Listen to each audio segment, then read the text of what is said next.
I've seen countless videos claiming that they are going to help with your mental health. Now, they're going to help specifically the issues you're facing. And I've seen people promise that in 2 weeks, your mental health will be 10 times better. Well, while that is true, in 2 weeks, you can improve your mental health. However, you need to sustain it. And I think there's an underlying issue that people are ignoring or they're not covering, which is why many people, after they see that 2 week benefit of their mental health getting better, they just relapse. They go back into how they were before. At least that's how I found myself many times. So I had to dig in to what's really wrong with me. And what I found amazed me. Now, it didn't take me 2 or 3 weeks to figure this out. I had to research for about a month or two. And then I had to implement everything I was researching in order to actually help improve my mental health. And this is what I found. One of the main things that's wrong with so many young men today is trauma. Now, trauma, what is trauma before I get into it? First, it's a sudden, significant, and often overwhelming event of series or and the result in significant physical, emotional, or psychological distress in a person's life. So this can range from 100 different things. You can have trauma from just something like your parents yelling at you. So whenever you hear like someone yell or a loud noise, you get kind of scared. Or it can even range into the scary end of like being getting beat by your parents or just someone. First, what does it do? It can impact our life in more ways than one. It influences the decisions we make, how we live our lives, our confidence, our habits, and how we interact with people. You can find yourself interacting with someone a bit different after a traumatic event. This happened to me, and I'm sure it's happened to other people. Now, how does trauma affect us? Well, after we go through trauma, we want to live in a way where we're safer. So we take less risks, we stay more in our comfort zone, and we do all that just so we don't feel the pain of what we felt before. We're afraid of getting hurt again. That leads us to less fulfillment from life. And we were anxious from doing something that felt normal before, but now it's not. It doesn't feel normal anymore. And then this also leads to like intrusive thoughts due to like unprocessed emotions, which we'll get into later. Now, let me tell you about some of the trauma that I faced. Now, as I was making this slide, it was a bit hard. I found that I did deal with some of my trauma, but really going back over it after like about 2 months, it's been tough. It was hard creating the slide, but hopefully, if I tell you what I've been through, it'll be easier for you to face yours. So one of the things that really traumatized me was when I was younger, mostly my middle school life. It was bullying, and at first, I didn't really see it as like anything insane. I thought it was like my friends were messing with me, but it just kept getting worse to the point where I started to feel isolated. I started to feel anxious of going to school. Anything new kind of felt scary for me because I didn't know how people would react to me or how someone might judge me, things like that. And the bullying was disguised as like your friends messing with you, which is what really messed with me. What this did, it increased my social anxiety. I felt like an outcast, and I just was less confident because I was afraid that everything I was doing was being judged by those friends. Something else was, now this not might sound like trauma to you, but what it led to after was what made it feel like trauma. And it was how, when I was a child, I was being brainwashed about how masculinity is negative. Now, how was that traumatic?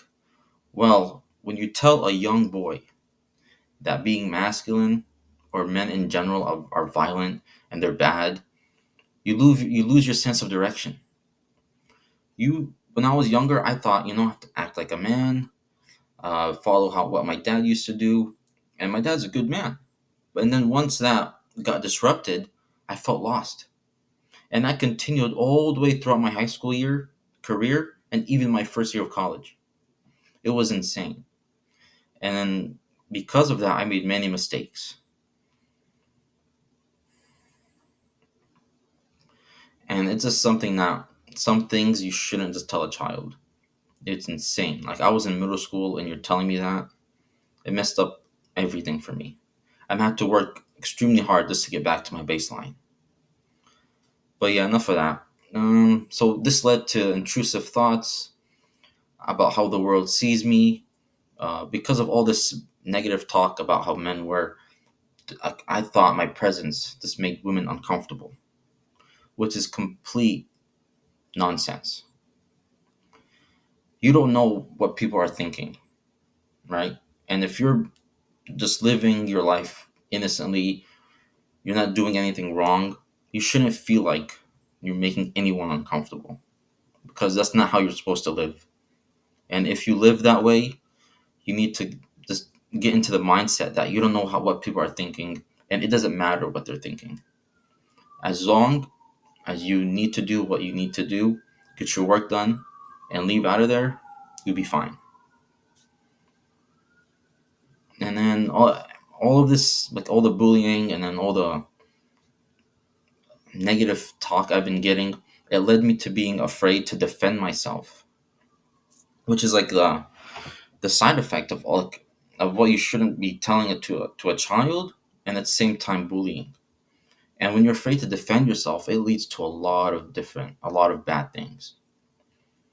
You can't you just see everyone as more. They're at a higher level than you are, and that's extremely breaking. So I was afraid to defend myself because of I might get hurt. I might maybe someone this would probably do some of the bullying I faced. But if I defend myself, I'm scared they will retaliate. But I'm defending myself. You see how weird it is? I can't even put it into words.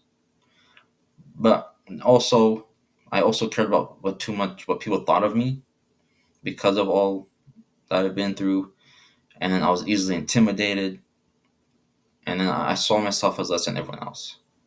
So these are some things that I fixed, but I'm also still fixing, because this is an ongoing process that takes a while to get better. And now let's go over how to fix this, how to solve the trauma you're currently facing. Now, this may be hard, but you have to do this in order to get better. You need to discover your trauma. Think of a painful memory that kind of sends shivers down your spine, and it's something that's unpleasant, and you suppress it, and you actively know that you're suppressing it. We're going to need to bring that out, and you have to solve it. Now, when you're doing this, make sure you're in a safe environment. Don't do this around people that you don't trust, that don't take anything serious. If you have to be in a room by yourself like I am, do that. Now, when we do this, we're breaking up the emotions that we suppressed. These emotions were never processed properly. And if we don't process them properly, they build up and they destroy your health. This can lead to breakdowns. You can't function properly. You're very irritable. Things like that really affect your life. So how do we release these emotions in a way that's not violent or destructive to yourself or the people around you? First is breath work. Now, what's helped me a lot is when I'm going through these like emotions, or like when I was facing my trauma, I really had to calm myself down. And one way I did that was when I would inhale through like doing breath work. I would inhale as much air as possible until I couldn't. And then I would exhale all the air out of my lungs until there was nothing left. I'd repeat this about 10 times. After that, I'd feel relaxed, I'd feel calmer, and I can think straight. That's what you need when going through this process. And then also when you journaling and talking about it. Now, when we journal all of the emotions that we haven't processed, it helps us check in on ourselves. We let what's inside out on a piece of paper, and then it allows us to understand what's going on internally. And when you understand what's going on, you can take action. You can see what you need to improve. You can write action steps. It's extremely helpful when everything that's jumbled up here, you put it neatly on a piece of paper. That's what's helped me. And then also talking about it. You need to talk about it with someone you trust. And if you're at that level of when you can like talk to someone about it, make sure it's a safe person. It has to be someone that won't use it against you later on. Actually, that does happen. So when you talk about it to someone who you trust, who you know, and who overall cares about you. Not to anyone, but just be very selective and careful. And then obviously this whole process takes time, and it's going to require patience. Be patient with yourself and just make the effort to heal, even if it takes 10 minutes a day. What all of this brings up, like the side effect of trauma and the unprocessed emotions, are intrusive thoughts. You may have stumbled across this word before, or you might have thought like, oh, I might have like these intrusive thoughts that pop up and they annoy me. Well, let's go over what it is and how to fix it. First, it's a thought that's so potent it requires a lot of stimulus and causes distress. When that thought pops up and you don't know why or where it's coming from, you just get so distressed and it messes up your whole entire day. Now, this can be due to several factors. It can be because of traumatic events, unsolved issues, or vulnerability. If you're ever vulnerable at one time and then you remember the events that happened but you didn't process them correctly, that gets stored in a place called the unconscious mind, which I'll explain to you right now. First is the conscious mind. That's the place where our thoughts, feelings, and emotions are, and we're aware of them. And then the unconscious mind, that's the thoughts, feelings, urges that are unpleasant and hard to accept. That's where we store all the difficult parts that our mind wants us to forget. It's in the unconscious mind, but sometimes it pops up to the conscious mind, and that's kind of how the intrusive thoughts work. Now, this is not in all cases. There are like several like OCD. People have OCD. They get these thoughts, and then it's not really. This can't really help them. But this is like for the people who don't have it, or yeah. And so past traumas that linger are stored in our unconscious mind. And then something is going to trigger you to make that memory go to the conscious mind. And then that's going to be perceived as an intrusive thought. So that's how all that works. And then we often, because of this, we develop defense mechanisms. Now, they can either be healthy or unhealthy. When you push that thought away and you just try and just store it and forget about it and avoid it, that actually makes it worse. That's an unhealthy defense mechanism. Now, a healthy way of dealing with it is when you try to understand where it stems from. What traumatizing experience made that pop up? What is still around that makes you think of these thoughts or like pushes them back to your conscious mind?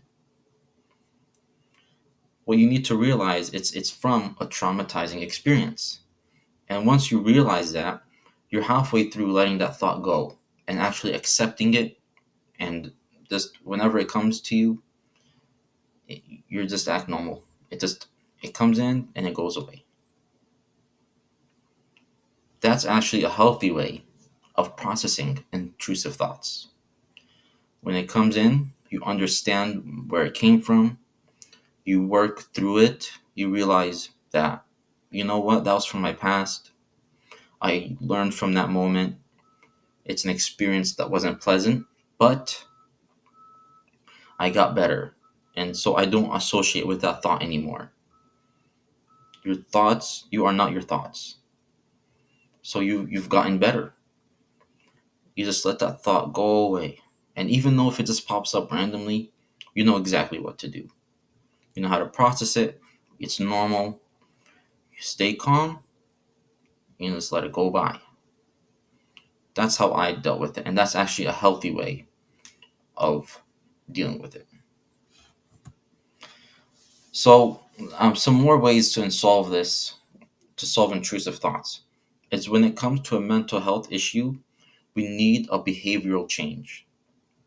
And it's not just saying you're going to change, you actually have to change the way you live. Because you might experience a time when you're not in your house, you go out, you have fun, and then you realize when you come back home, you didn't have any of those thoughts that pop up in your head that like ruin your day, but you have them when you come back to your house or a familiar environment. That's why changing the way your current environment can help with this.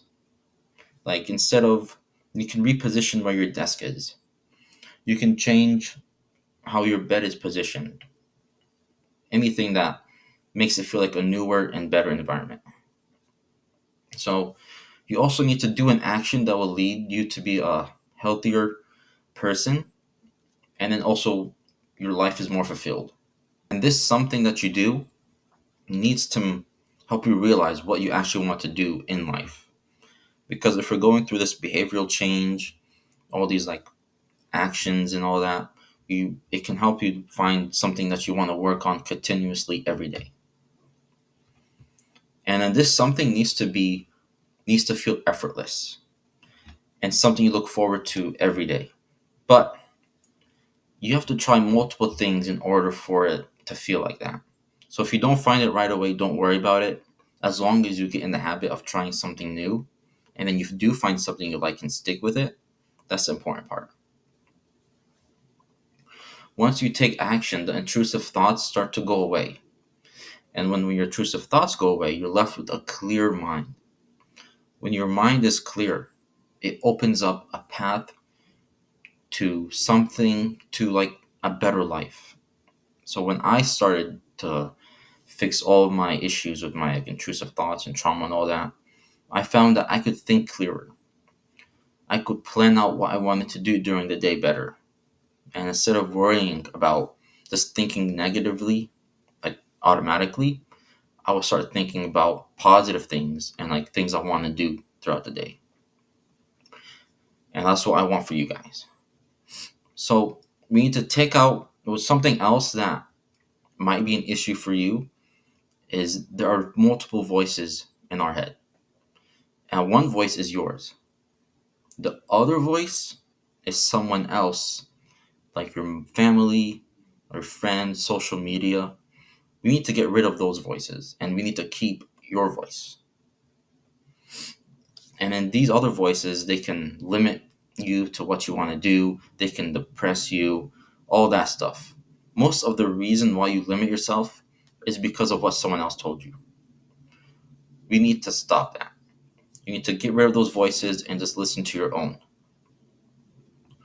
And what I did is once I started getting rid of those voices, I started to replace them with manual thoughts, my own thoughts I tell myself daily. Now, this could be something positive, kind of like affirmations, I guess. You can take it like that. And then this helps declutter your mind of all the unnecessary noise that's been stopping or holding you back from living a better life. And what you can do is I have this paper that I stick up on my wall. That's like title it thoughts, manual and automatic. Manual is obviously thoughts you tell yourself, and you have to make sure those are like empowering and positive thoughts. Automatic thoughts, that's not important. But yeah, make sure you tell yourself good thoughts that are empowering and are positive. Okay, so now I want to talk about the types of drives that are intrinsically in us as humans. Now, we don't. There are three types, and why I'm going over this is to show you how to get what you want out of life as you're moving past like the recovery phase, and then how do you get to work. That's why I'm including this. It's also great for your mental health. All right, so first I'm going to speak about the generative drive. Now, a psychiatrist I watched named Dr. Paul Conti goes over all three of these drives, and it really stuck to me and how you can really apply it to everyone, and every person alive basically has some of these, or just at least one of them. So a generative drive is creating, building, and contributing something to the world. Whether you build a product that helps people reach a goal, you record YouTube videos, or if you're like a healthcare or construction worker. Aggressive drive is forward active engagement. So you have a strong sense of purpose and you're quick to act on anything like a new idea to get started on a new goal. You're one of those quick witted people. Now, pleasure drive. This one's a tricky one. It's seeking safety slash comfort or relief of pain. It can be involved in food, sex, and friendship.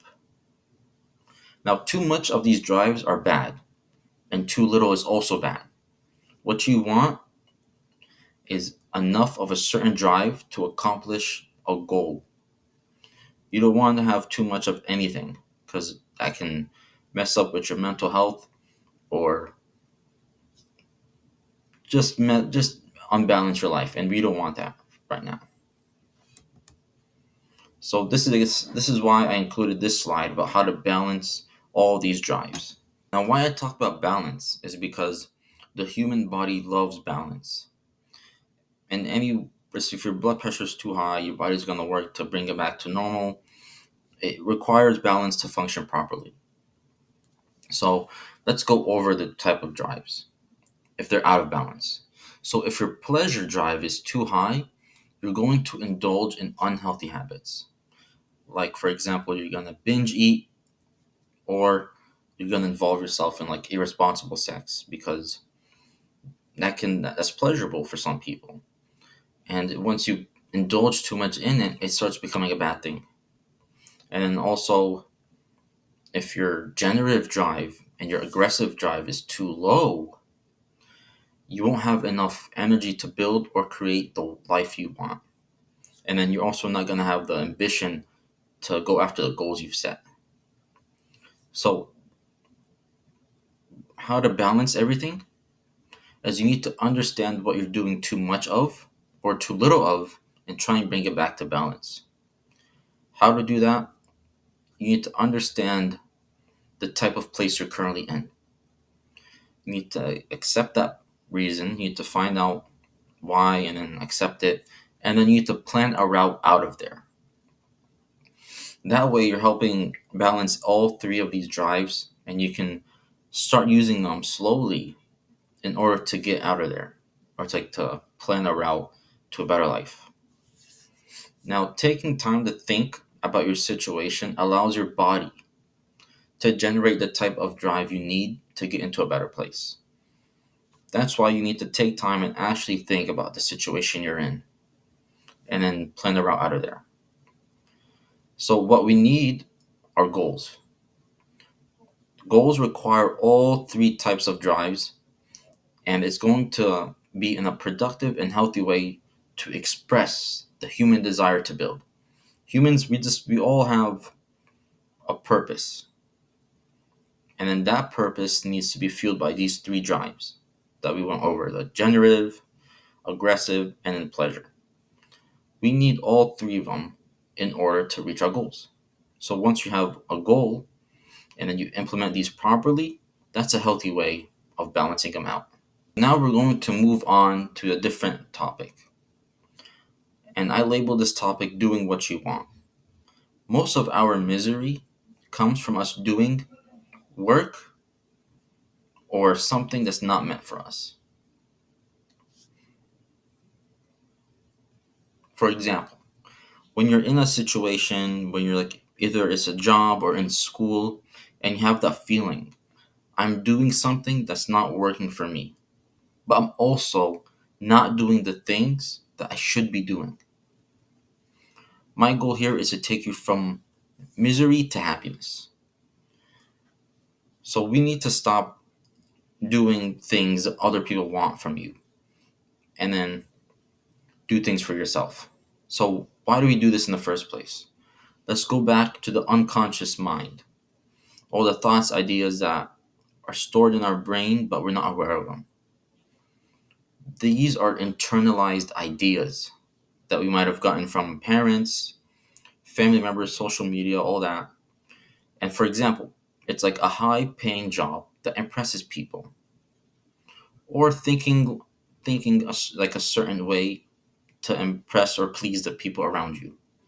These are all internalized ideas, and you often find yourself unhappy whenever you're doing that. So this obviously leads you to, well, every case is different, but it can lead you to overvalue money, status, and people over your own happiness. And that's honestly that can relate to millions of people worldwide. That's what I was doing for a while until I realized what I actually wanted out of life. So now that we've gotten out of that mindset of doing what everyone else wanted, let's get back into what you want. And that's what I like to call, or in psychology they call it the level of strivings. Striving is basically, do you know what you want? Are you separating from what you want from what someone else has placed on you? That's what our goal is here. Now, I talked about this before, but right now it's most important that you make sure the voice you're listening to in your head is your voice, not your parents, not your friends, not anyone you see online. What do you want to do? What's something you've been wanting to start? Could have been a business, a YouTube channel. Do you want to start playing an instrument? Anything. It needs to be your own voice in order for this to work for you. To understand that everyone was put on this earth for a reason. We all have a purpose. And in order to find that purpose, you need to focus. You need to ignore all the outside noise and really hone in on what you want. How do you do that? Sit in a quiet room. No phone, no electronics, no other people. Turn your phone off or just leave it somewhere else. And you need to think about what you want to do. You you can't keep living the way someone else wants you to live. That's one of the main points I'm trying to get across here. Think about what you want to change or what you want to accomplish. And then say you do get into something. If and you feel like it's not working out, try something else. When you try something else and it feel that endeavor feels effortless and it doesn't really feel like work, that's it right there. That's your purpose. Stick with it and don't lose it. This way we are reclaiming our lives. As you're improving your mental health, you're seeing the benefits, you're enjoying the new life it's given you. You need to check in with yourself. Every once in a while, you need to take some time alone and make sure you're still doing all right. Now, I would recommend you do this on a non busy day.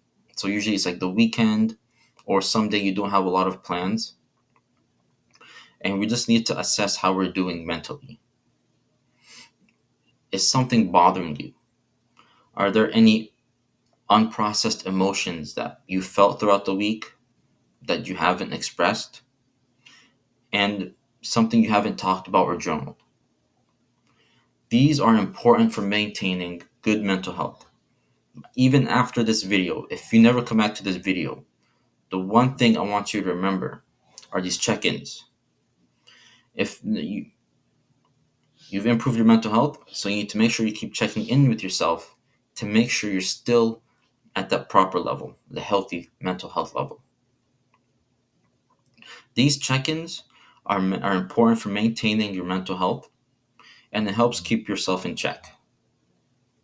Some signs that you do need a check-in is you're easily irritable. You get angry quickly. You can't just stand some people more than usual. Mental fatigue. You're just extremely tired and you can't find the energy to do the things you used to do before. Like you're tired for no reason and you just overthink more. And also, the loss of drive and ambition to work can also be related to your mental health. If you feel like you used to work easier before, but now you can't, you need to make sure your mind is clear. Because if it's not, that's the reason why. Make sure if you can do this maybe once a week. If you don't feel like you need it once a week, maybe like once a month. Just make sure that your mental health is stable. If there's anything that's unprocessed, do the tips I showed you. The breath work, journal, talk about it with someone you trust, and just try your best to maintain a good mental health balance.